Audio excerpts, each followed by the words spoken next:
Okay, let's see, for lab,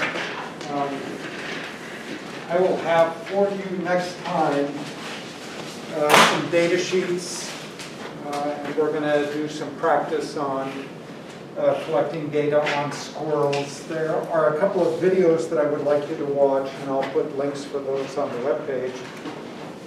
They have to do with the whole process of the optimal foraging thing we're going to do, but also the behavior analysis we're going to do. So I will post links for those. It's not critical that you watch those before we meet on Wednesday. We're going to be very relaxed on Wednesday. I like this whole idea of being relaxed on Wednesdays. We'll go out there and we'll fill out our data sheets and make sure we have a handle on it, so that by the next time we meet, we'll be ready to talk about hypotheses and how we actually want to set up our little experiment and so on. Okay? All right, on tap for today, what I want to do is I want to talk about populations. In particular, I want to talk about population growth. That is, how populations increase in number. Let's see, do I need to turn some additional lights on? That'd be a bad idea. No, it probably doesn't help. Okay, so let's, as an example, as a starting point, let's think about the example that we used very early on when we were talking about Darwin's 5 observations, and he made this observations that populations tend to grow exponentially, and the example we used, at minute 0 we have 1 bacterium, 30 minutes later we'll have 2, so we start off with 1, then we have 2, 30 minutes later we have 4, because each of those 2 bacteria divided, then 30 minutes later we have 8, 16, 32, 64, 128, 256, 5, 12, 10, 24. And if that sequence looks familiar, it should. That's exactly the sequence on the memory capabilities of your phone, or the memory card in your camera, or the capacity of your hard drive in your computer. It's followed exactly that sequence. Okay? That's just exponential growth. And if you graph that, it looks something like this. Okay, so what ends up happening is very quickly, the population really starts to take off. Where else do you see that? COVID. Yeah, in COVID, if you look at the graph, even I used to follow it pretty religiously, the data that was being provided by CIMO for COVID infections on campus. And you can go online and find COVID deaths and COVID infections across the entire US. And it shows exactly that sort of growth. And people at the Centers for Disease Control and Dr. Fauci and all those people, they understand that. And they recognize that unless you do something, it's going to go to completion, right? Obviously, what ends up happening is that at some point, there are many more organisms than can possibly survive. And Gauss recognized that, Darwin recognized that. What's determining how large that population can get? Well, imagine you were cockroaches living in this building, and there are a lot of them. And in fact, the way we built this building, with all the nice cabinets, the little spaces underneath, it's perfect to keep the bottom of the cabinet dry so they can wash the floors without these metal cabinets rusting away. But it provides perfect habitat for the cockroaches. So if you come in here about 2 o'clock in the morning, just walk in without turning on the lights, you're walking across the floor going crunch, crunch, crunch. Right, because there are little dead cockroaches everywhere. Why don't they grow exponentially? Well, they did initially, right? But if they did continue to grow exponentially, pretty soon you'd be ankle deep in cockroaches, and you'd come back a month later and you'd be waist deep in cockroaches. A month later and you'd be 12 feet underneath the cockroaches, and then before you know it, they'd be expanding out from the earth out to the sun at the speed of light, right? And they very quickly take over the cosmos. That doesn't happen because what? There's a carrying capacity to the environment. Yeah, they've run out of resources, right? That's exactly right. Suddenly there's not enough food or something is missing, and they stop thriving. Okay, and the same thing happens with COVID, right? If we were to completely ignore COVID, you know, and not wear our face masks, not do our social distancing and washing our hands and all of that sort of stuff, and not do any vaccinations or anything of that sort, it would continue to grow at a pretty rapid clip throughout the population.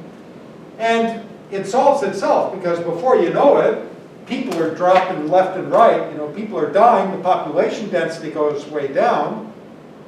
Suddenly, there's a lot more distance between people, and the infection rate goes way down, and then the virus disappears. So that's one solution to the problem. That's the solution that my son likes. Okay? He likes that solution. Myself, I get real sick and tired of the dead bodies laying everywhere. They stink after a while. I prefer we solve this in a different way. Okay? All right. Well, we can write the equation for that pretty quickly and pretty easily. The equation to describe that is simply dn dt equals Rn. So that's a differential equation. Maybe a few of you have had calculus. How many people have had calculus?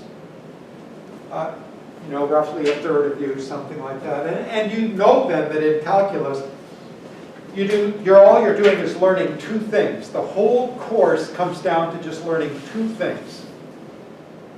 You learn how to differentiate, and you learn how to integrate. Not integrate like integrating schools and stuff like that. What we mean is, how do you take the derivative of something, right? And how do you find the area underneath the curve? Those things, okay? So differentiation and integration, and equations that involve derivatives are called differential equations, and that's what this is, okay? And this is a very simple little differential equation. We don't have to think of it in the calculus way, in the continuous sense. We could think of it in the discrete sense, in which case we have D stands for delta, or the change. We could have n at 1 minus n at 0 relative to time t1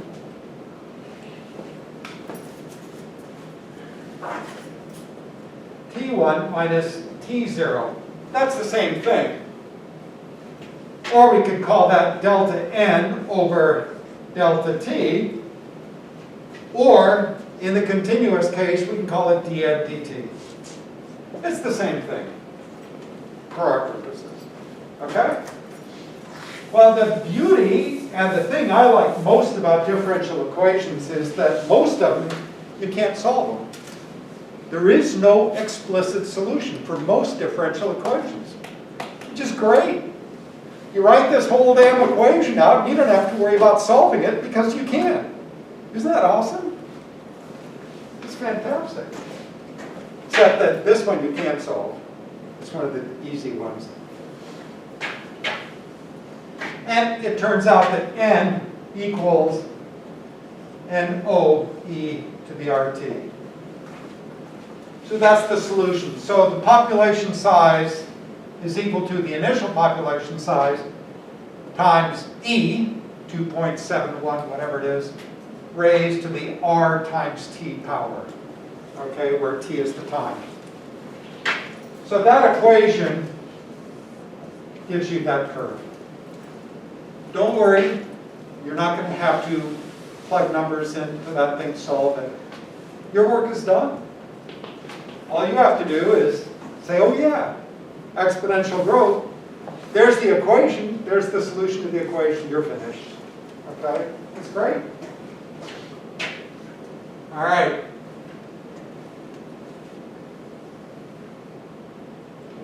Well, does the human population grow like that?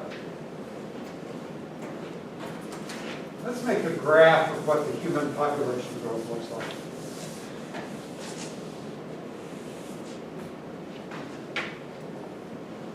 So there's year 0, although we understand that humans didn't start at year 0. And here's 2020, which makes this about the year 1000, which makes that about the year 500, which makes that about 1500. Okay. All right. So let's put some key events down on this timeline. When is Jesus born? Well, somewhere in there. Okay? So what was going on around the year 300? Not a lot. Oh no, there are some major things happening around the year 300. The late 200s, early 300s. What was going on? Was the collapse of Rome around then? Pardon? The collapse of Rome, is it? Well, not the collapse of Rome, but the Roman Empire did something very important. So somewhere in here is about the Romans start getting nervous. So what the Romans do, and the problem for the Romans is that they have an empire. And the empire stretches from Africa through southern Europe, northern Europe, on to what later become the British Isles, up to where the Vikings are. They're everywhere. They're even in Africa. The Romans are effing everywhere. And you realize there's a problem, because these damn Vikings don't see the world the way you do, and these damn Huns up in northern Europe, they don't see the world the way you do. And those Africans, they're just weird, they're doing all kinds of funky stuff that we don't understand. So they need something to tie everything together. You have to have something that unifies everybody. We've kind of lost sight of that in this last 4 years, right? Because the last 4 years have been all about tearing people apart. But the Romans understood you have to tie everybody together. Common cause. How did they do that? Religion? Religion. It becomes the Holy Roman Empire. So they install a pope, a Christian pope. Remember, the only Christianity at the time was what we now know as Catholicism. Okay? So they installed the first pope. They just finished executing this guy. Let's string him up, man. Hang this sucker because he's a pain in the butt. But hey, he's got all these weird followers. We'll use this religion to tie everybody together. And they did. So they installed the first pope. What's going on around here? The year 800 and so on. Doesn't Rome collapse? Yeah, Rome is falling apart, and what else is going on? There's this battle that starts emerging between the Jews, right, which, Christ's religion, right, between the Jewish people and all the other people, and we get involved in these crusades trying to purge the world of these heathens and all of that sort of stuff. So around the year 800 or so, that's when we start with all the crusades, the battle for Constantinople and all that kind of stuff. And guess what? We're still dealing with that nonsense today. That's what that whole thing in Israel and Palestine is all about. That's still what's left over from what was happening in the year 800. We're still dealing with that mess. Isn't that awesome? You do something, it has consequences. All right. So Columbus sails for the New World somewhere in there, right? And he finds it. He didn't realize he found it, but he found it. Of course, when he got to the shores of North America, he thought he was in India. That's why we refer to the people, the indigenous people that live here, as Indians, because he thought they were from India. Okay? How long had the North American Indians been here? When did they get to North America? A lot longer than our timeline. Oh yeah, Yeah, it was. they got there about 17 to 20,000 years ago. They got there way back in here somewhere. Okay? They were minding their own damn business while the Romans were stringing people up and declaring world religions and all of that kind of stuff. They're just minding their own damn business, getting along with what they do best. Okay? So here we conquer this place. How many people were on the planet at the time of Jesus? 3 to 5 million. Yeah, maybe 10 million, 20 million, something like that. So not a lot. Okay? And how many people are on the planet today? Are we like 8 Is it almost billion? 8 or 7? Yeah, it's less now. 7, yeah, like 7.677? Yeah, it's over 7 billion people. Yeah. Okay, so it's a lot. And how many were there at about the year 1000? I don't know, something like that. 30 million. So it's been going like that. So we're in this phase of exponential population growth. We're going along, minding our own damn business for the longest damn time, and suddenly something happens and the human population goes bananas. The question is, what happened? So, Yeah, so. Okay? How do we know it was soap? we've had this discussion before.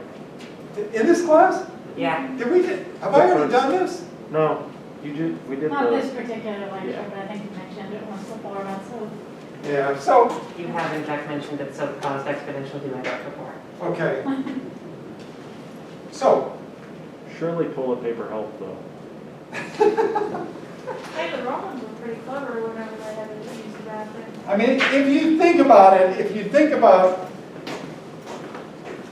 I know this is an aside, I mean, toilet paper is a wonderful damn thing, you know, but we haven't had it for all that long. So and your dog never uses it. We're the only damn species that uses it. Something is wrong. Would you agree?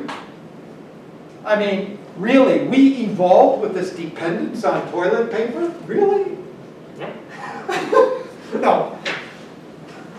I wonder what's wrong. Our diets probably. Yeah, like the way we eat is what's funky, okay? We now have this weird diet where we end up making a mess, okay? It's that simple. All right. So suddenly we have this episode of exponential population growth. And the question is, how long can it go on? Well, I mean, you can look at this graph and there's 1980 or something. Little tiny blip, you can hardly see it. It's the onset of the AIDS epidemic. Here's the 10, 15 year, little tiny blip, the Vietnam War. 55,000 of young American guys got killed in Vietnam fighting for PepsiCo and ExxonMobil and all that good stuff. But that pales in comparison to what we've just been through, right? 520,000 Americans have lost, more people have lost their lives to COVID than to World War I, World War II, American combat deaths in World War I, World War II, and Vietnam combined. But that pales in comparison to the 6 million Jews that were exterminated in the Second World War. And yet, it doesn't even show up as a little blip on the graph. A lot of babies. Yeah, it's a lot of people. I mean, every person that dies from COVID, we make them up in a matter of seconds. Boop, there's another one. So the question becomes, how large can that population get? 9.5, maybe 10. What's going to determine how large that population can get? Resources. How much food we have. Yeah, so the availability of two things really, food and water. And ultimately space. Okay, the amount of room you have between people. Where is the COVID epidemic hitting hardest? Tight spaces. Big cities. That's where it's the worst. Okay? Because people are packed in tighter together.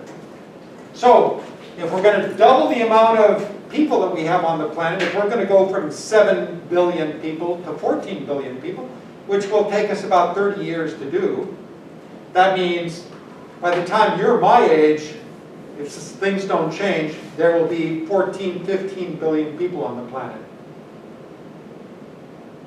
Okay? That means you need twice as much food to feed that number of people. Where's that food going to come from? Bugs. It's not From where? From bugs. From bugs? They just had the cockroaches. Mushrooms would probably do some. I don't know. That get you high. Soylent Green.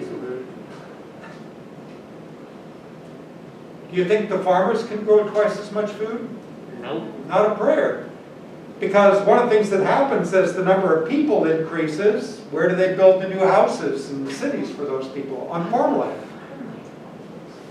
So the land we need to grow the food is being used up for housing for all the, and cities and businesses that support the people. So it's unlikely that you can double your agricultural output. And you certainly can't double your water because that's a finite resource. And you're certainly going to have less space. Now, admittedly, you could have twice as many people in the Cape and that'd be fine. But right now in Los Angeles, they put 11.2 houses per acre. That's a lot of houses per acre. My house sits on 4 acres, man. That means I could have 40 houses. I could build 40 houses on my yard. Wouldn't that be great? Oh, that'd be awesome. Half of them probably listening to rap music. Oh, that'd be great. Love it. You see, once the crowd gets so dense, it's hard to get personal and intimate with people when everybody's packed in. So at some point, there's a limit to how much reproduction is going to take place. And or if you do successfully reproduce, whether the offspring can survive or not because of the limitations of food and water. The point is, there is an upper limit, and we refer to that limit as a carrying capacity. K.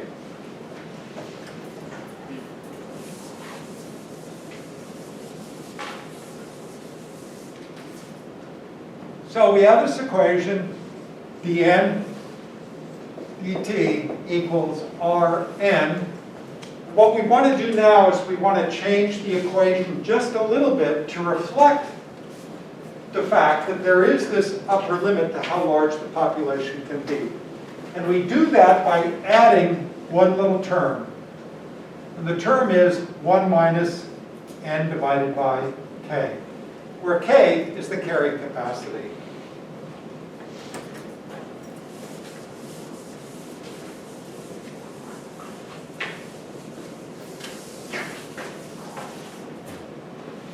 Now, if this is k, so this x-axis here is population size. There's our carrying capacity like that. what happens, and this is time on this axis, is the population is going to grow, and then it's going to approach the carrying capacity, and then it's going to level off like that. There's a point right here called the inflection.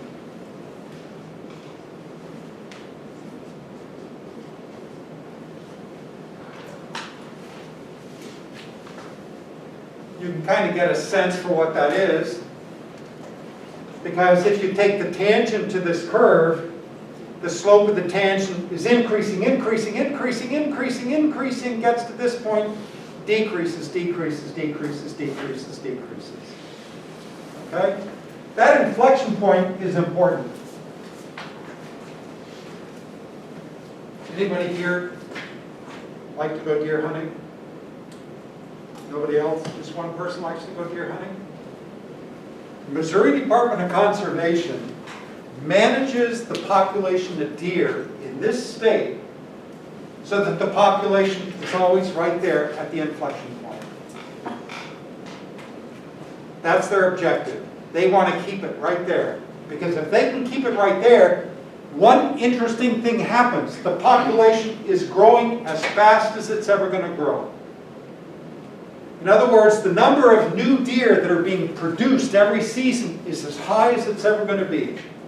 Because you go past this, it starts to slow down. And they want to make sure that you get as many deer out there as you possibly can so that every person that wants to go out and take a deer can.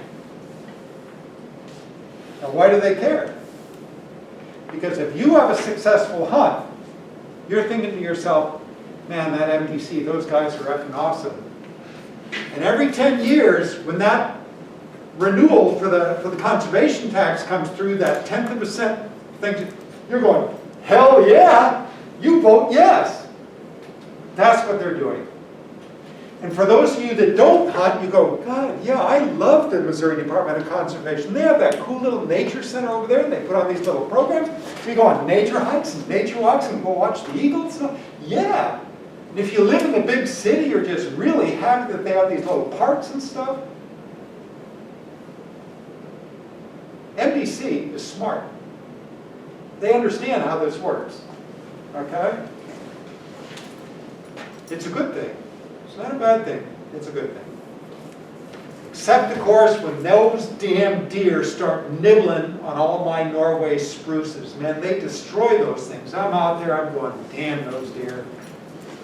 I'm setting little, little electric fences about ankle high so they bump up against them when they don't see them, they get all shocked and stuff. I love that stuff. Keep them on their toes. That's what I try to do. All right. There's that inflection point. What happens if the population grows a little bit too fast? Well, let's start out. Think about what this means. What is this term doing? If K is larger than N, so in other words, if your population size is right here, you're below K. If N is smaller than K, then N divided by K is a number that's less than 1. And 1 minus a number that's smaller than itself is a positive number. So a positive times a positive is a positive. So if you're down here, the population is going to go up. What happens if N is equal to K? Then N divided by K is equal to 1. 1 minus 1 is 0. 0 times anything is 0. So the change in population size is 0. So if N is equal to K, you're going to continue to do that. And what happens if N is larger than K? If N is a number bigger than K, then this is a number larger than 1. 1 minus a number larger than itself is a negative number. A negative times a positive is a negative, so the change in population size is negative. So it does that. All right? Awesome. What happens if we make R just a little bit bigger? We take R and make it a little bit bigger. We do that. We take R, make it a little bit bigger still. We do that. We take R, make it a little bit bigger still, and we do that. Take R, make it a little bit bigger still, and we do that. Okay? We take R, make it a little bit bigger still, we do that. Extinction. Yeah, you essentially, or extinction. So as you go along there, its R is getting bigger. So having too many reproduction is too fast can overspike and then just kill everyone. Yes. The population, why does the population crash? Because if the population has grown so rapidly, you consume all of the resources, there's nothing to eat. And everybody starves. And everybody starves. Okay? There's a wonderful example of that. I say wonderful. Wonderful in a teaching sense, absolutely horrific in any other sense. There are I don't know, you probably know what a caribou is. Anybody ever seen caribou? Oh man, they are awesome. In Alaska, there are these caribou herds, and these caribou herds are migratory. So each herd will have its own migration pattern. So every year they start this pattern. And they're out there on the tundra, and they're walking around minding their own business. They, hey, here's a good spot. We'll hang out here for a little while, eat some tundra. They fill their little bellies, and they keep on walking to the next place and eat some more tundra. They've been doing this for forever, as long as they've been there, okay? Now, one of the things about Alaska, if you think about the economy of Alaska, it's based on two things. First of all, normal people don't live in Alaska, okay? Because Alaska exceeds the tolerance limits of our species. You have to be pretty damn special to make it in Alaska. If you've ever been in Alaska, I mean, not Anchorage or Juneau or something, I mean like Fairbanks or Points North. If you're ever out there, you realize that people don't make mistakes up there. Because if you do, you're dead. Okay? So you notice the houses, you go, God damn, look at all that wood they got piled up there. And the guy who lives there going, damn, I hope I got enough. I better get some more. Okay? And the walls on the cabins are like this thick. You know, I mean, these people understand that it's going to get cold in the winter. And it's going to be dark for most of the year. Okay? So Alaskans don't pay income tax. In fact, every year, if you're a citizen of Alaska, the state government gives you a check. They give you money just because you live there. And that money, those are the royalties off the oil and the gas coming off the North Shore. Okay? So that's one source of income for the good people of Alaska. The other source of income is yahoos like you and me that are going, damn, I want to kill me a caribou. I want to go hunting.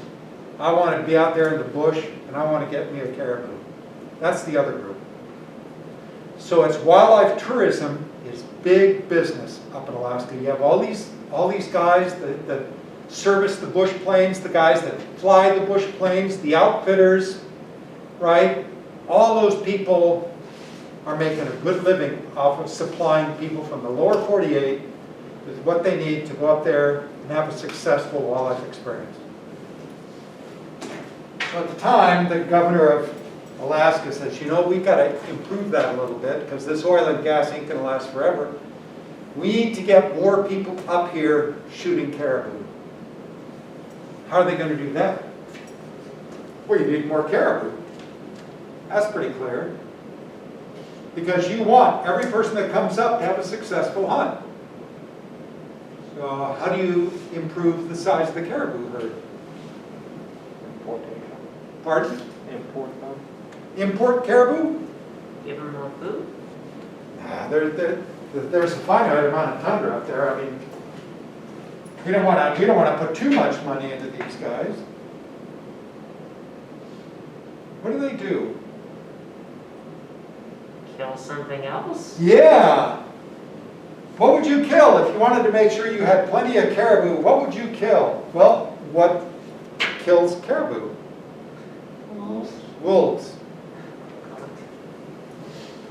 So what they did is they put bounties on wolves. Didn't you do something real similar here in Missouri? Oh, Well, yeah. that was across the United States, like pretty much every big Yeah. part of our species was hunted in New York City. Yeah. Yeah, no, there are, back in the 1930s and 20s,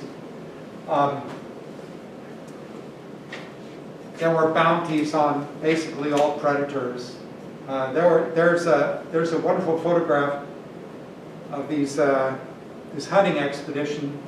They've got a cabin, and there's this mountain of wolf, coyote, fox, and cougar carcasses stacked up in front of this cabin. Just a mountain of these things. I mean, they just annihilated these things. Well, that's what they did. They put it back. So guys on snowmobiles, guys in helicopters, guys in bush planes, guys on snowshoes, guys on skis. Everybody's out there shooting wolves, getting a bounty for each animal you take. And they were really good at it. They were really good at it. They essentially wiped out the wolf population. And the response was exactly what they wanted. So with no predators on the caribou, nobody's killing the little baby caribous, and the caribou population is growing and growing and growing. And everybody's happy, except for the caribou, because now the caribou come here, and instead of eating some of the tundra, they eat all of the tundra. And they go over here, and instead of eating some of the tundra, they eat all of it. So that by the time they come back around, they go, holy shit, there's no tundra left because we ate it all last time. And then the caribou population crashes. And then nobody's showing up to hunt, because there's nothing to hunt. So by eliminating the wolf, right, they didn't do anything to improve the carrying capacity. The caribou population exploded. There was nothing keeping it in check. It consumed all of the resources. The carrying capacity dropped, and ultimately the population crashed and went extinct. I mean, it has since recovered.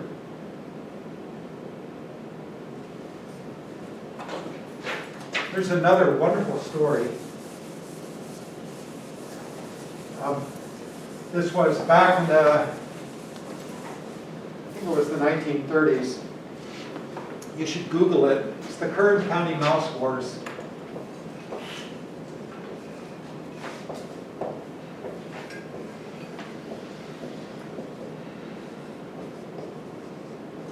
In the Mojave, the Kern County is in the Mojave, in Southern California. As you go north out of Los Angeles on Highway 395 up to Ridgecrest, and then go, forgotten what that, I think it's Highway 14, take off, cross Walker Pass, and that whole area in there is Kern County. So it's primarily sagebrush, pinyon juniper, and then a lot of creosote, things of that sort. And there's a lot of agriculture in Kern County. It is the agricultural center of Southern California. There's a valley up in there called Owens Valley. And there's a long, interesting history about Owens Valley. Back in the 1930s, there was a problem with water in Southern California. And the political powers that be understood that they needed more water to keep business and people going in Southern California. So what they did was they were building aqueducts and all that sort of stuff, trying to pump water in from everywhere. And one of the things that they did in the Owens Valley, which is at the southern end of Kern County, they built these huge pipes that going up over the ridge, and they're just pumping all of the water out of the Owens Valley and pumping it all the way down into Los Angeles. And there was this essentially political battle that raged about their right to do that, because by removing all that water from the Owens Valley, they essentially wiped out all agriculture in the Owens Valley. At any rate, so there they are in Kern County, and they had an excellent year of rainfall. The rain came at just exactly the right time. And all the flowers are blooming, and all the grasses were growing, and all these guys, man, their crops were just coming in spades. And it didn't just rain once, it rained a bunch of times. It was phenomenal. They had this wonderful year, and they could just count the money because they knew that this year, above all else, they were going to have a glorious agricultural year. And you have to remember, they're not irrigating their fields like they do in other parts of the world because there's nothing to irrigate it with, okay? So the rainfall was everything. And these guys are just, it's awesome. And what they had been doing for a number of years ahead of time was putting bounties on predators.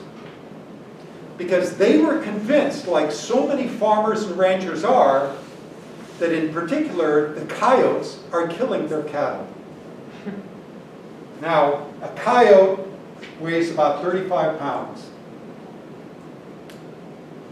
Anybody here ever worked with cattle? You know, Big Blue, your bull, how much does he weigh? 1,000 pounds? 2,000 pounds. Yeah. Heavy. It's big. 1,500 pounds, somewhere there? So you think this little 35-pound coyote's going to come up to that bull and say, dude, you're mine, I'm taking you down. Not unless it wants to die. Yeah, the coyote's going to get crushed, Yeah. right? But yet, they were convinced that the coyotes were killing their livestock. Baby sheep? Sure.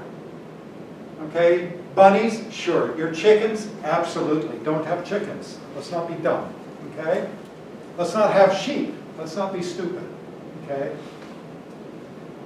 So they put bounties on all these guys. And you could drive through Kern County, and on every fence post, you could see the carcass of another coyote, or a fox, or a hawk on the fence post, or a bobcat on the fence post. And all they had to do was cut the ears off, cut the tail off, bring it in, and they would get paid their bounty. So what these ranchers had done is they had essentially removed the predators from the landscape. And now comes this year where they have all this glorious rainfall, and the crops are just coming in like crazy. The crops are doing great. And these guys are walking around in the crops, you know, oh, this is so good, but every step they take, they notice their little scurrying sounds all over the place. Before you know it, you cross the road, and all you realize on every road there are little greasy little furry spots all over every little road from people driving down the road and squishing mice. And then guys go out there and go, holy shit, what happened to all my beans, you know? They were here yesterday, they're all gone now. And then they started realizing that there were thousands of mice just on the move all the time, crossing the roads, going into field. Everywhere you looked, there were mice. And they realized they had a problem. So they called in the National Guard. And the National Guard comes in, sets up a command center. They come in with jeeps and all, you know, all the half-tracks and all that good stuff. They're going to go to battle with these epic mice, clear these damn things out. By the time they get all set up, the problem's over. Because all the mice have eaten everything they possibly could, and they starve to death. And that's referred to as the Kern County Mouse War. So that was back in the 1930s. It's a situation where the carrying capacity, right, because there were no predators, there's the carrying capacity, there were no predators keeping him in check, and they grew and grew and grew, and we were providing them with all this food beyond what their natural foods would be, soybeans and wheat and all that good stuff, until ultimately the population crashed like that. And the reason it went through that whole sequence is because the predators were removed from the system. So we didn't learn it back in the 1930s, and we didn't learn it in the 1970s in Alaska with the caribou. And I was out in Kern County just a number of years ago. I'm driving, I wanted to go visit one of my old study sites, which is right there in Walker Pass. It's sort of an interesting place. As you're driving along, you look at all these fence posts. On every fence post, there's coyote, fox, bobcat, hawk, hanging on the fence post. You go into some little dive bar, you go, hey man, what's with all the predators on the fence post? Oh yeah, Billy Bob over there, he's got, he had lost a bunch of sheep, and so we got a bounty out on all predators. All you're doing is go, yeah, awesome, good luck with that, man. It'll be great, it'll work. All right. So, one of the things that we're doing is we're assuming that the carrying capacity is a constant. We're assuming that the carrying capacity doesn't change. But it does, doesn't it? But it does. Carrying capacity changes all the time. What's the carrying capacity? How could you figure out what the carrying capacity was for a population? Determine what they need calorically, then determine the availability of that. Yeah, that's hard to do, man. What's the availability of Big Macs and Whoppers and fish sticks and cake, man? What's the availability of food in county? It's going to be hard, what if you wanted to do it for rabbits? You wanted to figure out what the carrying capacity of rabbits was. How could you figure it out?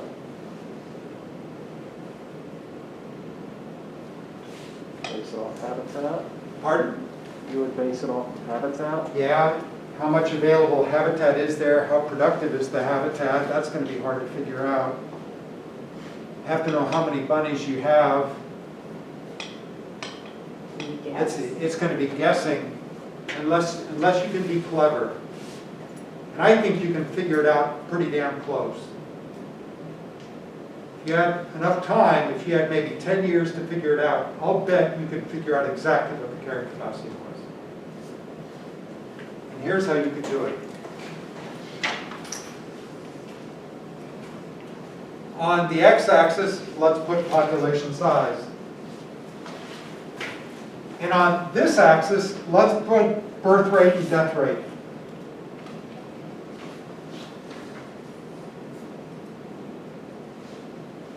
Okay, so birth rate and death rate. What's going to happen to the birth rate and the death rate as the population goes up?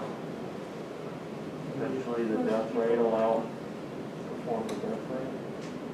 As the population gets bigger, what happens to the birth rate? It continues to rise, or Pardon? it eventually slows down? Yeah, why is it going to slow down? Why is it going to go down as the population density gets higher? Because so if you're eating less, you can make fewer babies. Yeah, so in other words, as the population density gets higher and higher and higher, there's less food available. And you can make less babies. So you have less energy. Remember what the deal is? Calories in, Babies out. babies out. So as the number of calories going in goes lower and lower, the number of babies going out goes lower and lower. So as the population size gets bigger and bigger, the birth rate is going to go down. What about the death rate?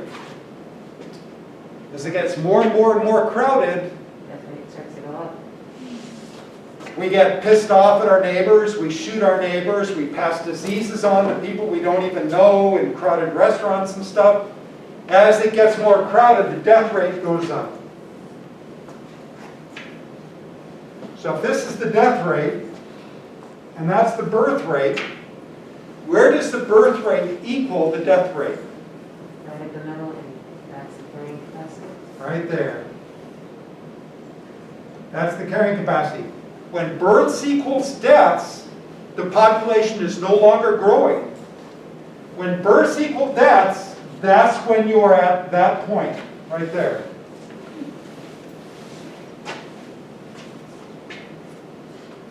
So if you were working on the Roosevelt National Park in North Dakota, managing the elk herd, you've got 20 years worth of data on how many elk you have, what the death rate is, what the birth rate is.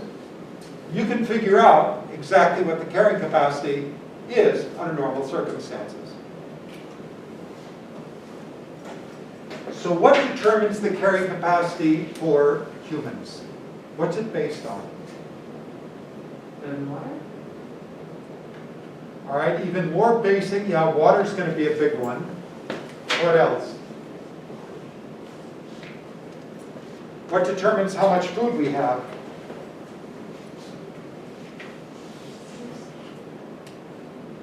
Global temperature? Yeah, the more sunlight you get, the more photosynthesis you get, all that good stuff. But even more basic than that. Land. Pardon? Land. Yeah, there's a finite amount of that. We're not making any more. But even more basic than that. So there you are, you're a farmer, okay? And you want to grow some food. What do you need? You got the land. You have yourself 1 square mile, which is how many acres? 625 acres, is that right? In a section of land, 625 acres? Is that right? Yeah. So you have 625 acres, which is more than you need to feed you and your extended family. Okay, you've got the land. Now what? Equipment. Pardon? You gotta have the equipment. Yeah, you need the machines because you ain't going to be doing that with a horse and a little plow. Okay? You ain't. Not 625 acres. So you need the big boy tractor, preferably the one with GPS and the laser sights and all that. Leather upholstery would be nice. Air conditioning would be a plus. Okay? Sound system would be good. Okay? All the good shit. Plus you're gonna have to be able to plant these seeds, and plus you're going to have to be able to spray it, keep the bugs down, keep the weeds out. Plus, at some point, you're going to have to be able to harvest this, and you're going to have to be able to store it. So I'm getting the sense that we're going to be running on an awful lot of equipment. Fuel. Yeah, you need fuel. And where does the fuel come from? Fossil fuel. Oil. Okay? You need oil. I have yet to see a solar-powered tractor. I've yet to see an electric tractor. Okay? They're all running diesel, gasoline, kerosene, whatever. They're running on a fossil fuel. I don't even know if anybody has propane-powered or natural gas tractors. I There would be. used to be. There used to be? Massey Ferguson was real big with Yeah. propane. And they had a problem where people would take the propane and put it in their tires, and then when they change tires, there'd be an explosion.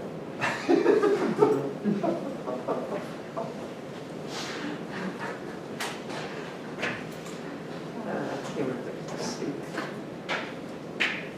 So what's the status of the world's oil? Where does oil come from? Dead thing. Comes from dead stuff, like Yeah, it sits underground for a long time. yeah, so all these marshy habitats filled with dinosaurs and giant amphibians and dead fish that have been under pressure for a long time, and you know, it's basically biological rot. That's what it is. And it is a renewable resource on a cycle of about 65 million years or so, okay? So when we finish up with all the oil that we've got right now, we'll sit on our hands for 65 million years waiting for the next load. Okay? It works for me. Use that shit. Don't let it go to waste. Use that stuff, for God's sake. Absolutely. So we're using it much faster than we're replacing it. That's why suddenly we're relying so much on natural gas. And we're switching from just the good, easy to get oil to all these kinds of oil that are much harder to get, shad scale and all that kind of stuff. We're getting into environments that are very, very tricky and very expensive to get simply because the value of the oil is so high. At some point, we run out. And then what happens? Well, the carrying capacity goes down. So when the carrying capacity drops, if you're at this point right here, suddenly you go, oops, then your population is going to go down. There's a perfect example, not based on oil, based on water. Back when Ronald Reagan was president, there was a famine in Ethiopia. So there were there are always famines in Ethiopia, right? If you're biblical about it, every 7 years there's another famine in Ethiopia, okay? So there's a famine, and suddenly in Ethiopia the population is basically up at the carrying capacity.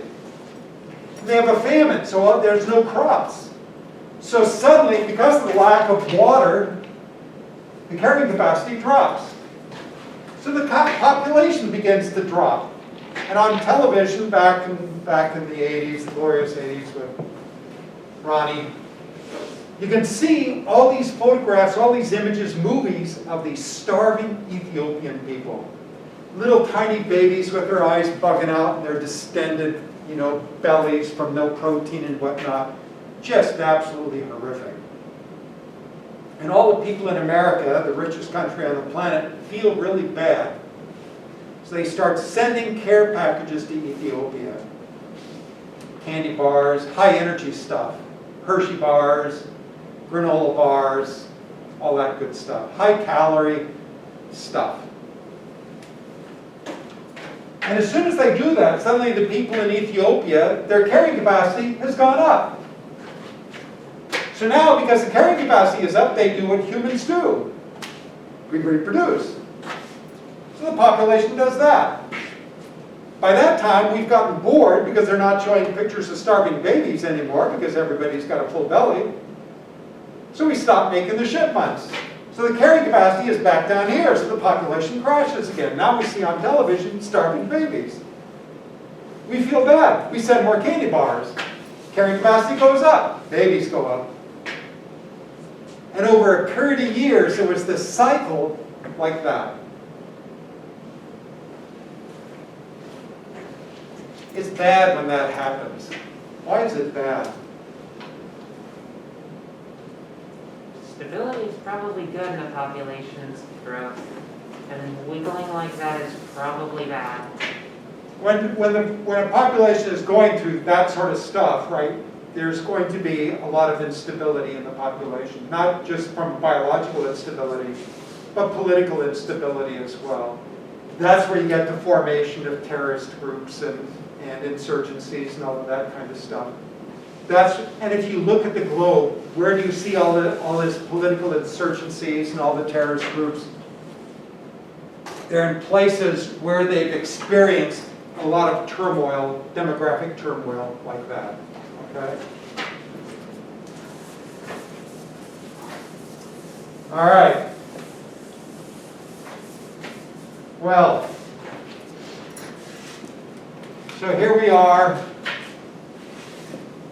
the world population, and we're doing that. And the question is, what do we do?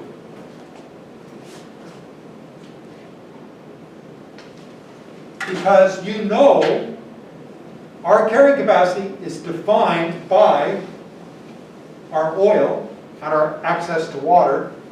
So far, the population isn't slowing down even a little bit.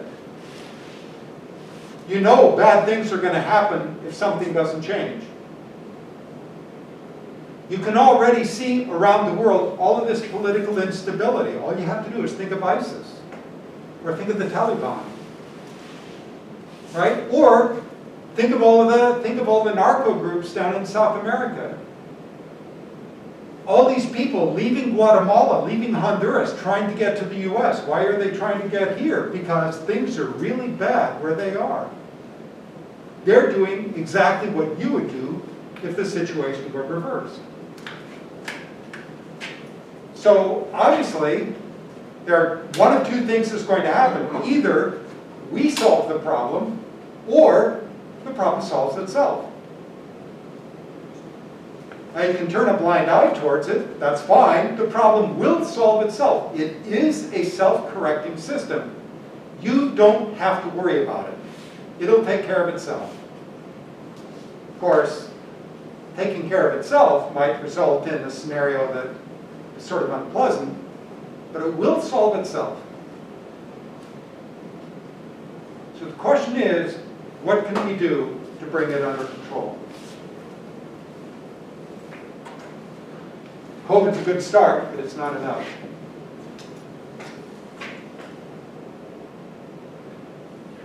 We can attempt to slow the curve of growth. Yeah, you have to do something to make this thing start to level off.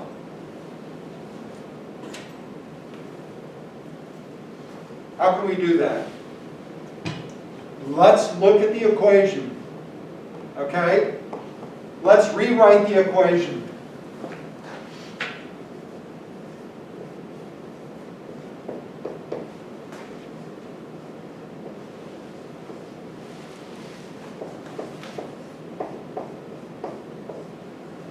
The growth rate, R, is really equal to the birth rate minus the death rate.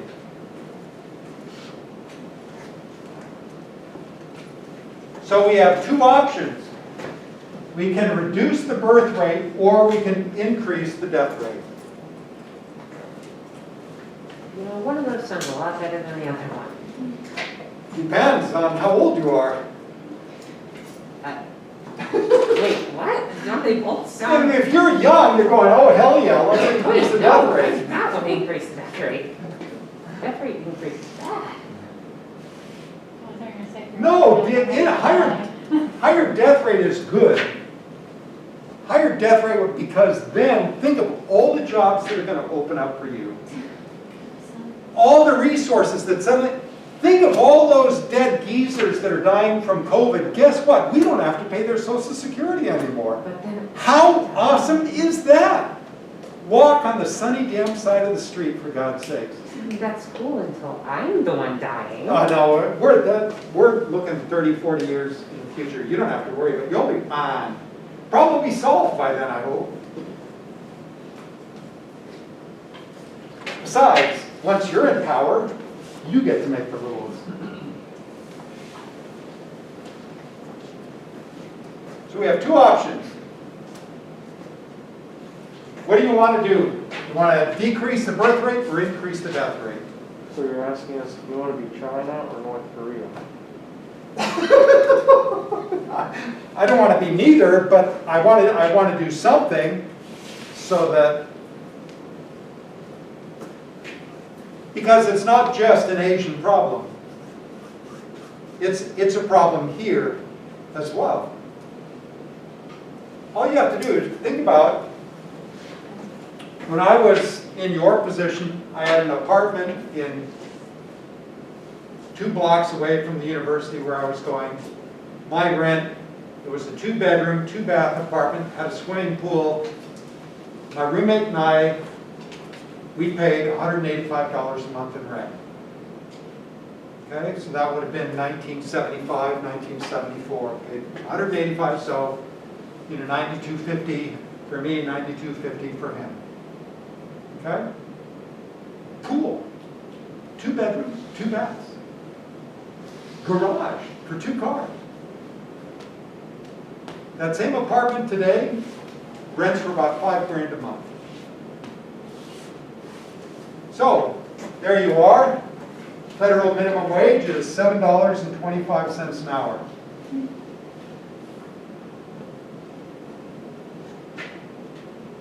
How much do you make in a year?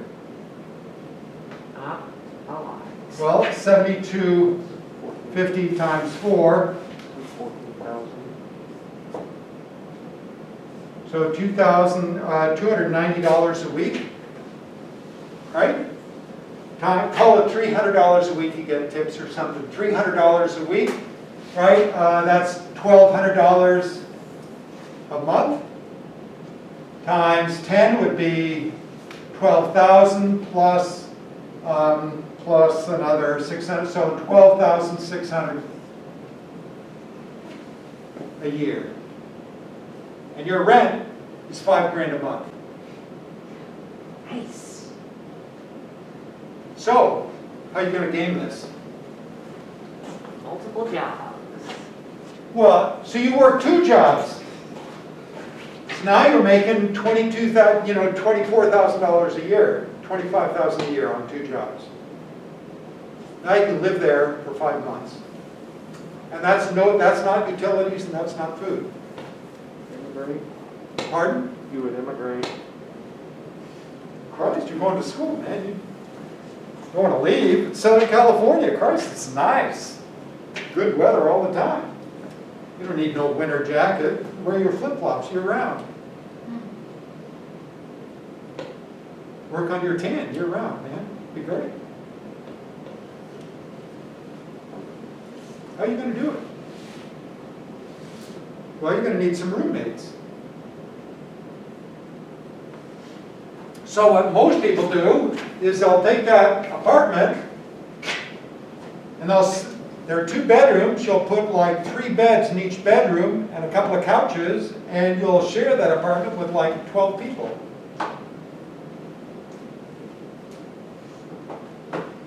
That's how you do it.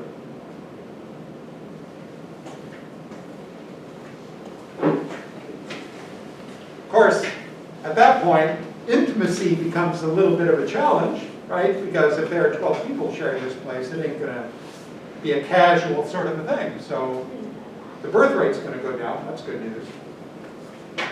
All right, so what do? Do we decrease the birth rate or do we increase the death rate? Both. All right, well, let's take them one at a time. How can we increase the death rate? What should we do to increase the death rate? Quit giving them the black We hair. could kill people.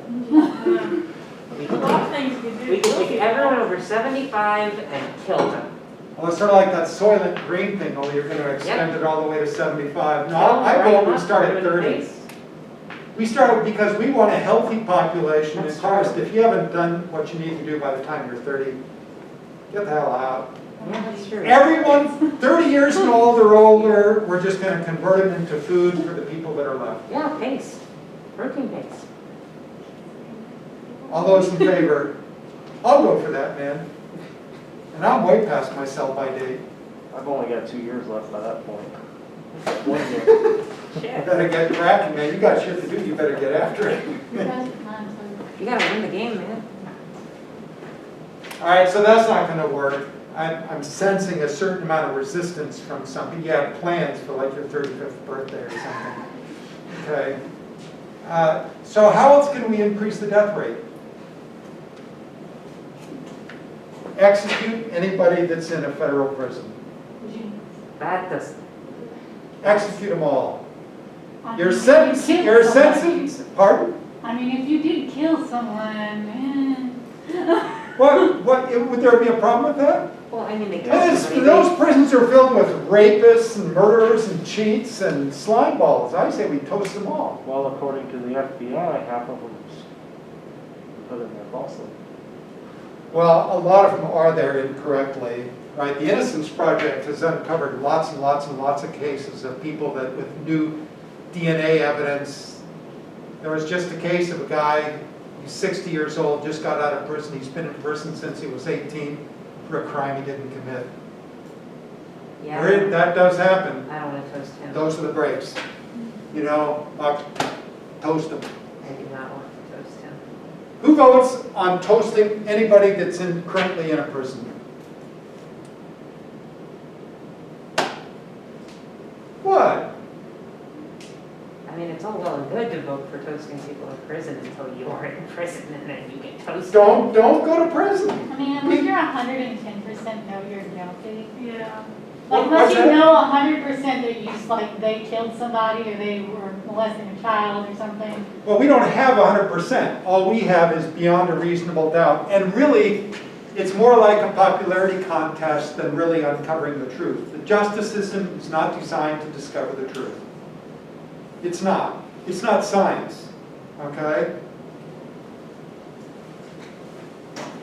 The justice system is designed to bring justice to the people with money. And the people that are in prison tend to be poor people. Figure that one out. All right, so you don't want to just execute everybody that's in prison. Let's let them all out and give everybody an AR-15 when they come out. That'll be a hoot. That'll increase the death rate. That'll be great. Nah, it'll be a little messy. All right, so what should we do? How else can we increase the death rate? Quit giving care. Pardon? Quit giving care. Shut down the hospitals. Convince everybody that the masks are a North Korean plot. Convince everybody to take off their damn mask and party hardy at the Rude Dog Pub Friday night. No masks. It'll be great. Let's have a bunch of super spreader events. That'll be awesome. Problem is that when those people get really sick, they use up all kinds of resources and it gets really expensive. It's a big drag on the economy. So maybe we need a more efficient way to kill people. Let's get rid of Medicare. Let's get rid of Obamacare. Let's get rid of Medicare. You are on your effing own. If you're rich, no worries. If you're not rich, sucks to be you. How many people vote for getting rid of Medicare, and Obamacare? A bunch of Democrats? What's going on here? What's a bunch of communists? The whole classroom full of commies. Jesus. We need something to increase the death rate. Give me something. How Let's kill can every child that is more than your second. So one child only. No, 2. You can get 2 kids. You get to replace yourself. That's it. We tried that. There was a book written by Paul Ehrlich back in the 60s called The Population Bomb. And he went through the same sort of argument, and he tried to make the point that 2 kids, actually you needed 1.9 kids, but round it off, it ends up being 2 kids, you're fine. And people just wouldn't do it, they wouldn't buy into it. He tried really hard to push that idea. We used to have a biologist on our faculty who had 7 kids. Used to be a dean that was a biologist. He had 3. Shameful. I mean, they wouldn't even pay attention to that 2-kid rule. What are we, like, counting twins and triplets? 'Cause, Well, you get triplets. You got to choose which one you want to give up. Because Yeah, we're going to whichever one comes offer. out last gets just whichever one comes out last is gone. First one, The reason people didn't buy into it is because it's the wrong approach. So the Chinese tried really hard. They limited to one kid. What was the result of that strategy? Because they ended up losing a lot of females. They lost a lot of what? They lost a lot of women, because they only wanted guys. They only wanted Because guys. it's a patriarchal society, so all these peasant women would give birth. It's a daughter. So they would take it out into the rice paddy, drown it. It never happened. And then they would have another kid, and they would keep doing that until they got a son. Mhm. So you had this whole generation of Chinese, we had all these sons and precious few daughters. And it was great, up until about the time they got to be 18. Now, here are all these 18-year-old Chinese guys looking for a date. Oops. And every now and then, there will be some peasant who had a daughter and kept it. And here's this peasant, and he's got this daughter, and there are all these 18-year-old Chinese boys that want a wife. So what do you think he's going to do? No, that's for all he can get. He's going to expect a dowry. And he's going to get it. And whichever of those 18-year-old males can come up with the biggest dowry, he's the one that's going to get to marry that daughter. But that means there are a lot of 18-year-olds out there that are unsatisfied, unmarried, realize they have no prospects, and what do? They turn to a life of crime and evil, and you end up with political instability. The government finally realizes, holy shit, we have a problem, so they relax the one-child policy. I mean, had they thought about it for just like more than a nanosecond, they would have figured it out, right? But so limiting the number of kids. And after all, I have no business telling you how many kids you can have, and you have no business telling my daughter how many kids she can have, right? Or my son how many kids he can have. That's their own damn business, I think. So I don't think saying, you know, you can only have 2 kids is going to work. Thankfully, we're not communist China or North Korea, okay? So, what else can we do? Are we still? And we're not so far, nobody's giving me a way that we can increase the death rate. Wars don't kill enough people. AIDS didn't kill enough people. COVID doesn't kill enough people. So before we have a disease that is really good at killing people, I mean, we're not there yet. And obviously it's going to be very ugly and this is uncomfortable. I don't like it at all. Neither do you, right? I'm sick and tired of this damn shit. So if we do get a disease that is really devastating, it's going to be bad, okay? So if we can't increase the death rate, that means we have to do something about the birth rate. And the question is, what can we do? Give people contraceptives. Oh man, we tried that. There was some high school around here where they were giving free, they were giving out free contraceptives. I think SEMO, doesn't the health center at SEMO give out free contraceptives? I'm not looking at anybody, I'm not asking you about your practices or where you go, but I think they do. They do. Okay? There are some places, if that news became public, boy, the shit would hit the fan. Imagine if you went into the country club, hung out with Rush Limbaugh's clan over there at the country club and started talking about the free birth control at SEMO, there would be some phone calls made to the border regions. You could imagine that shit would be shut down in no time at all. And Rush Limbaugh, who's no longer with us, would go on air calling any woman who took birth control from SEMO a slut, right?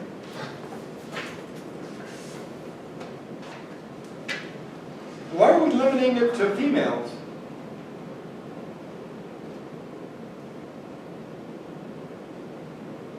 we ought to practice birth control on men. Yes.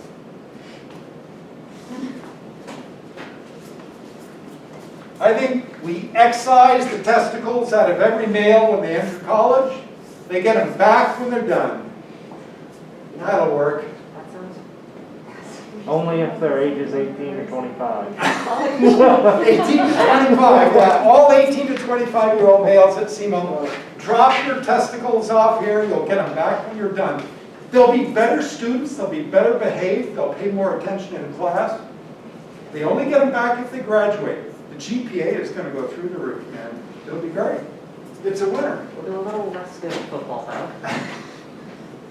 Yeah, like I'm really concerned about SEMO football. Well, the board would be. Listen,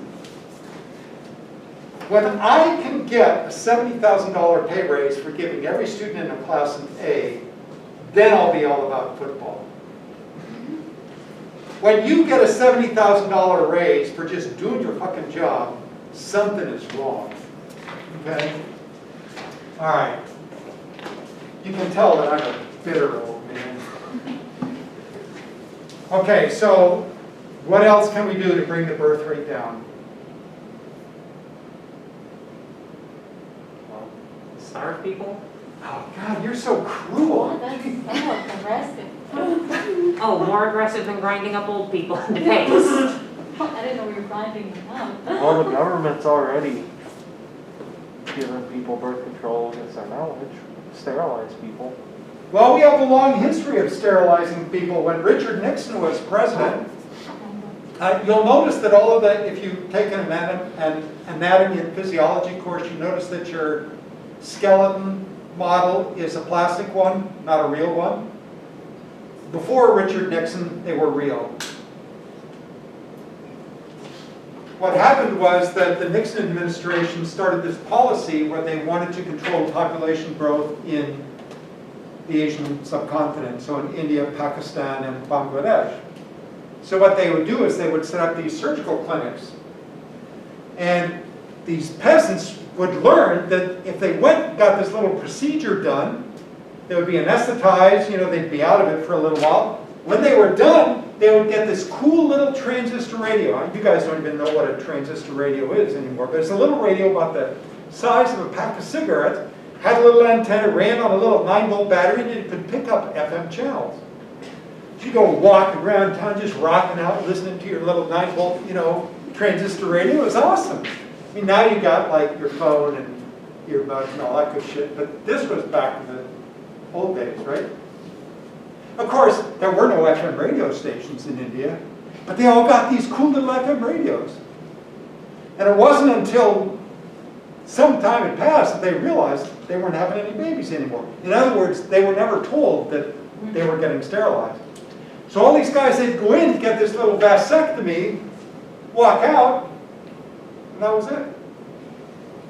Or, in New York City, all those women, right, that were going in for health checks and whatnot at these free clinics, and the doctors were doing hysterectomies on them. Against it, they didn't know. They were poor, uneducated women. They knew they had some issues. Most of them didn't even speak English. Most of them were speaking Puerto Rican or something like that. They go in there, come out with a hysterectomy, didn't even know it. Couldn't understand why they couldn't have any kids after that. All right, how do we bring the birth rate down? Get rid of soap. I don't want to live in a place that doesn't have soap. My father-in-law did not believe in bathing because he was convinced that it was bad to wash all those oils off your skin.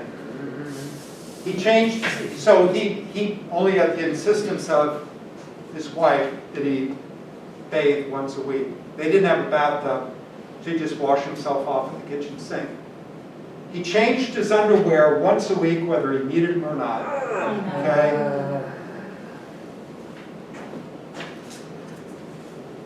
Yeah, so it was right being around that guy. All right, we need to change the way we're thinking about this. Let's think about age on this axis, and let's think about fecundity on this axis. Instead of writing fecundity, let's put down the probability of giving birth. Okay? So here you're an infant, there you're 100, there you're 50, there you're 25, there you're 12, there you're 36, 75, there you're 62. Okay, so when do women become capable of reproduction? When do females, I shouldn't say women, when do females become capable of reproduction? At what age? Somewhere around 12. Although, there was an 8-year-old girl in Chicago that gave birth. She'd been raped by her uncle. 8? Yep. It's a 5-year-old girl in Tijuana that gave birth. What's similar about the south side of Chicago and Tijuana? Very poor. Very poor.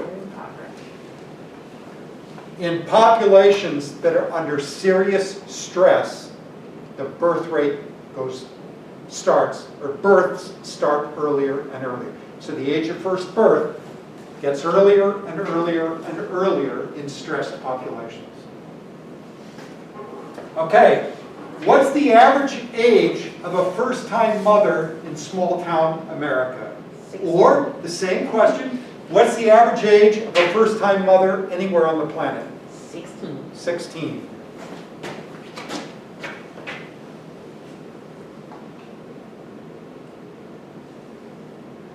Now, what's the oldest woman that you personally know that has given birth? 65. Yeah, there's that woman, but she's an exception. Typically what happens, and we're not getting personal here, I'm not asking about you or your mother or your aunt or your sister. When do things begin to shut down? About 45. About 45.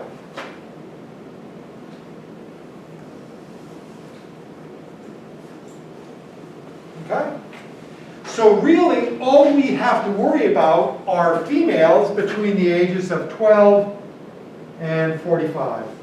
That's where we need to concentrate our efforts. Why don't we worry about the males? Because males don't matter. Males don't count. What do I mean?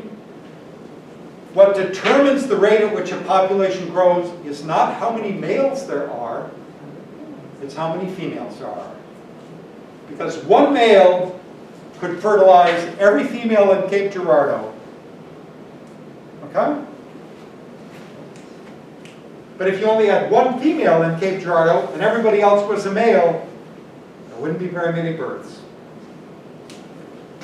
All right, so let's think about that age group. 12-year-olds to 45-year-olds. What's special about women in that age group? They're young, for one thing. They're healthy. They're awesome. They're productive. They look good.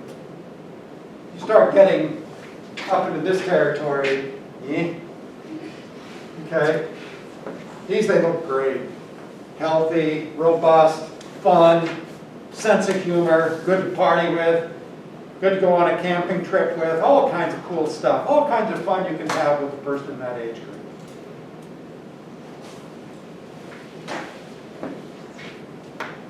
So what can we do to change their behavior so that they have fewer kids?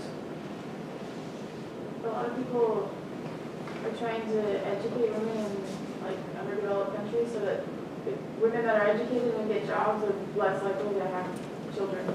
Yeah, so how many women in this class are moms?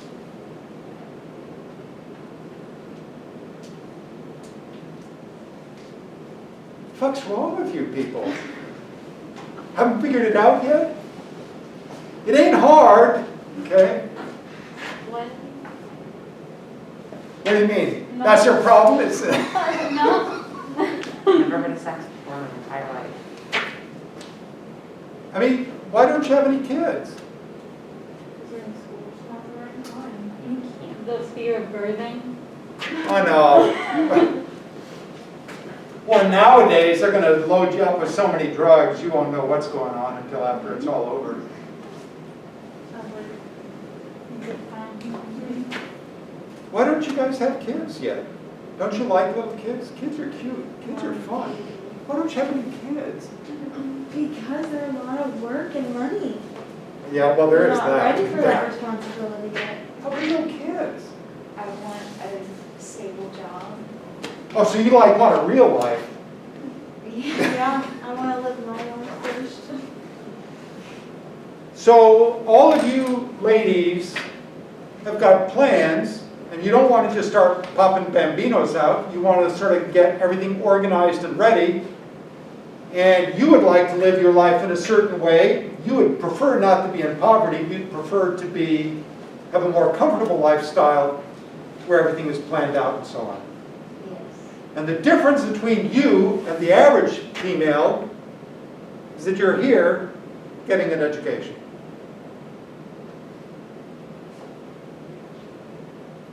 You're on a career track, on a career path. You want a certain kind of a job. You want to have a career. You want to do something with your life other than make breakfast, lunch, and dinner, change diapers, mow the lawn, do the laundry, all of that. So you have other plans, right? If the average age of a first-time mother in Missouri, in small-town Missouri, is 16, what kind of education does that 16-year-old have? 2 years of high school. About 2 years of high school, and that's it. What are her career prospects? Not good. Even worse if she lived in Missouri. Even worse because she's in Missouri. What is her long-term prospects like? What kind of life is she going to lead? Poverty. Yeah. A new car means another rusted out Ford F-150 or Silverado, okay? Or a Pinto without a back window. Holes in the floorboards, you put your feet down, help push, when you run out of gas, that sort of thing. You laugh. You laugh. Shitty land for all the You've been there, you know what I'm talking about. No, no, I don't. So you can think about this as the area underneath that curve. That's what we're trying to reduce. Anything we can do to reduce the area underneath that curve will reduce the number of births. So if we can take some of this and shave it off, so if we can do that, instead we can tell women, you want to have 6 kids? Oh, I love kids. Have 6. Have 12. Have as many as you want. But instead of starting when you're 16, Start when you're 20. start when you're 20. Okay? What that does is it increases the average generation time. We define generation time as the mean age of first reproduction in a population. An average generation time in the U.S. is about 16 years. On average, first-time mothers are 16. Okay? We need to push that back. If we can push that back to 17 or 18, you will have significantly reduced the birth rate. And here's the deal. If you're 16 and you give birth, right, that means potentially you're going to be a grandmother at 32. Because your 16-year-old daughter is likely to be a mother at the age of 16. There's a very strong correlation between maternal age of the mother and her daughters. Okay? So a 16-year-old girl gives birth to a daughter, and that daughter is likely to be a mother at the age of 16. So you're a grandmother at 32. A great-grandmother at 48. You just went through menopause and you're already a great-grandmother. Okay? So if we can cut that part of it off, we will have reduced the birth rate of the population dramatically. How else can we do it? If we don't have any luck well, how can we get women to do that? Well, you guys said, hell, I'm going to college. Not everybody is cut out for college. What do other countries do? When you leave high school in Germany, what do you do? Get a keg of beer. Pardon? Get a keg of beer. You party for about 48 hours, but then you have to get down to business. What happens then? I'm sure on the military. You don't get a job. Well, you do have mandatory service, right? Or you do have mandatory service. It's not necessarily military. It can be social service as well. But what happens? Well, you get an apprenticeship. So you enter into a program where you are going to learn a trade. You get to choose which trade you want to learn. You want to learn to be a plumber, or a roofer, or a cabinet maker, or a bookseller, or a physician's assistant, or whatever, or a banker. You become an apprentice, and you go to school to learn that particular trade. You're not going to university, you're going to learn that trade. So you're getting paid to learn that trade, and after 2 or 3 years of your apprenticeship, you then hire on as that particular profession. So what they've done is they've taken all these young girls, fresh out of high school, and now they're starting in an apprenticeship and learning a trade. So what they've done is they've pushed that curve over like that. They've removed that leading part of that curve. And guess what's happening to the population of Germany? It's shifting towards a higher average. Yeah, the average age of first birth is longer, and the population is decreasing. And that's good, right? Okay? Well, it is good, although they still have a workforce for manual labor that they need, so they've brought in all these people from Turkey to do manual labor, and the people from Turkey have dark skin. So you hear all these blonde-haired, blue-eyed Germans, and all these Turks are in there now. So there's a lot of instability. They hate the damn Turks, but they need them, but they hate them, just like we do with brown people. Okay? Don't get me wrong, I love living in places with lots of brown people. New Mexico is glorious. Southern California is glorious. Southern Arizona is glorious. Southern Idaho, you can avoid the Mormons, is glorious. Okay? All right, what else can we do?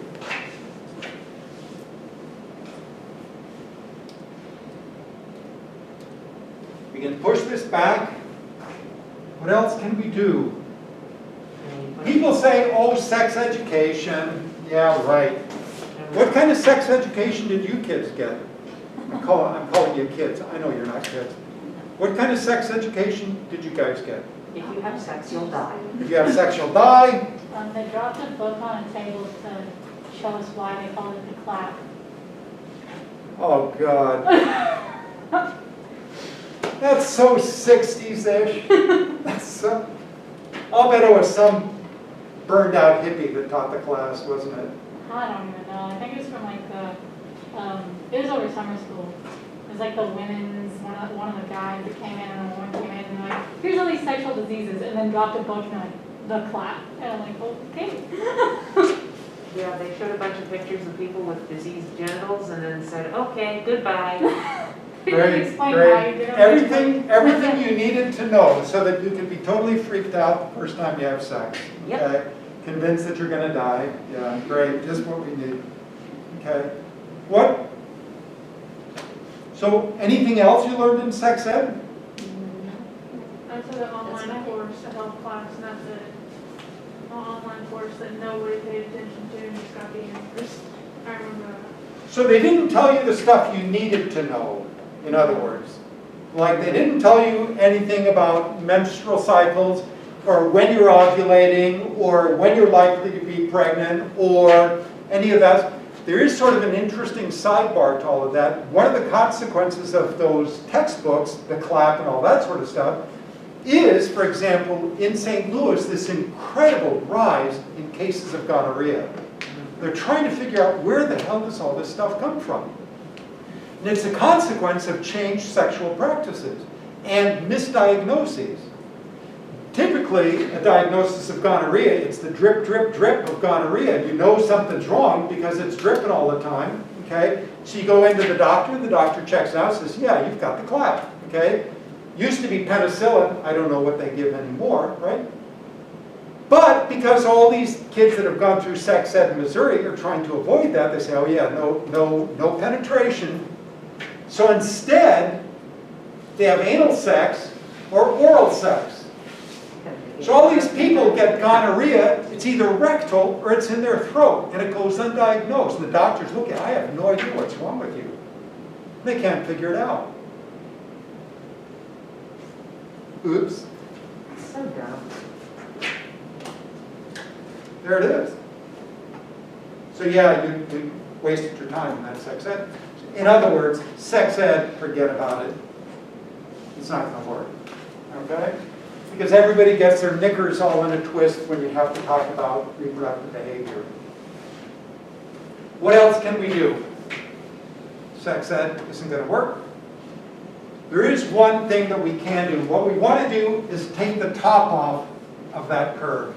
We want to flatten it out. The question is, how can we do that? The answer is pretty easy.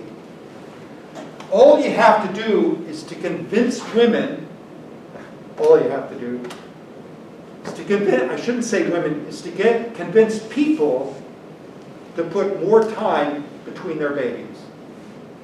You can already tell them, have as many kids as you want, just wait a couple of years before you start having them.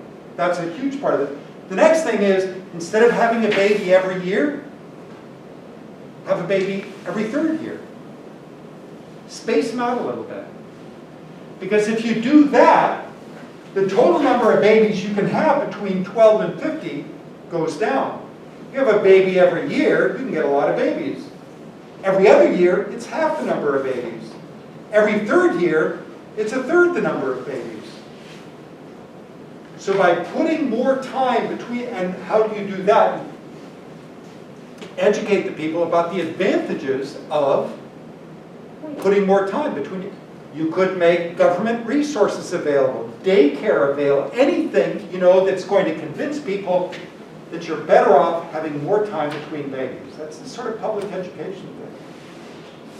And you can do all of that without getting into people's faces and telling them you can only have 2 babies, or you're a bad person if you have more than 2, or, oh, you shouldn't have babies when you're sick, you can let them you can have as many kids as you want. I love kids. Just space them out and start later. It's that easy. All right, what we're going to do a week from now is we're going to change our model. So we've been talking about that model. We're going to introduce a different model that you will not have to solve. You will never have to solve this model, but we're going to use it to explain things about fecundity curves and survivorship curves. Okay, so we're going to talk a little bit more about death rates and what we might be able to do to increase the death rate to help things out. More deaths is a good thing, right? Yes? No, okay. All right, Wednesday we meet here and then we'll be outside. I'll give you data sheets. We'll talk about them for just a few minutes and then, assuming the weather is going to be good, which I expect it to be glorious, we'll go outside again. So be prepared. Okay, if the weather's bad, we'll stay inside. Hopefully we'll be out. Yeah. Any ideas on when we'll get feedback for the midterm? Oh, yeah. So you guys, did anybody have difficulty with everybody's taking the midterm, right? Yeah, it never asked me for my location, so I was just a little worried that Well, there would have been a little thing that you had to click, so allow, yeah. you might have had an ad blocker on or something that would have stopped it. I will figure out who you are and I will figure out how you cheated. I'll do I'm it. sorry. You'll be I fine. should have popped up like on the upper left-hand corner. Yeah, of the I- URL. It didn't do that, so I was just worried, but I couldn't,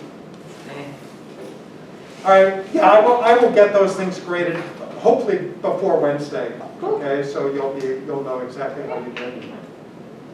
Sort of ease through the rest of this semester. Good, see you guys next time.